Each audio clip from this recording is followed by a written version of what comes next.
Waterman, women from across the nation made their voices heard as the National March for Women took place, the largest one in Washington, D.C.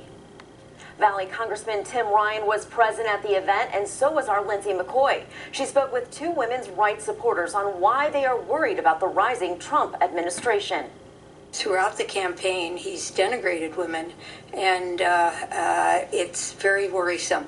I think that he's a model, and a model shouldn't be putting women down. And I felt that throughout the campaign he was doing that.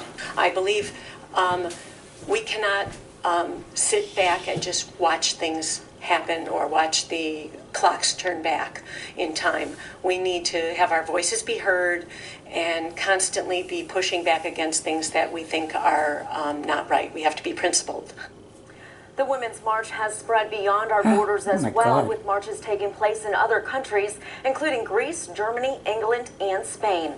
And back here at home, the Women's March in downtown Sharon had a big turnout. Janet Rogers was there as about 700 men and women joined to rally peacefully.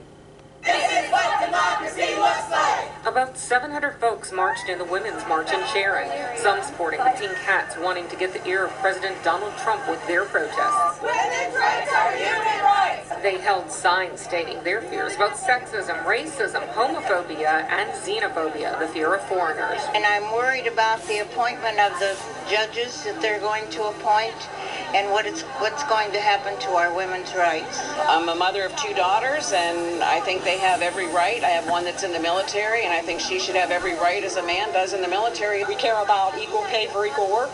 We care about union labor and protecting our workers here. We care about the environment, civil rights for all people within our borders. The rally was planned in conjunction with the Women's March on Washington, which says people are hurting and scared as Trump takes office. I want to make sure in this new administration that women's issues, equality issues, stand in the forefront, and that we can encourage more women to run for office. Organizers of this march here in Sharon say that this event is led by women, but not only for women. We will not tolerate taking away a right.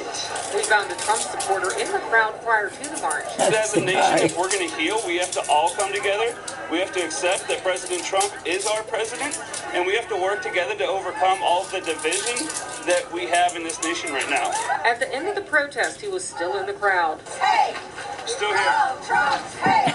Marching alongside protesters who fear Trump's presidency, showing in this rally, love did Trump hate. Love Trump's hate! With more local news, I'm Janet Rogers. Former Secretary of State Hillary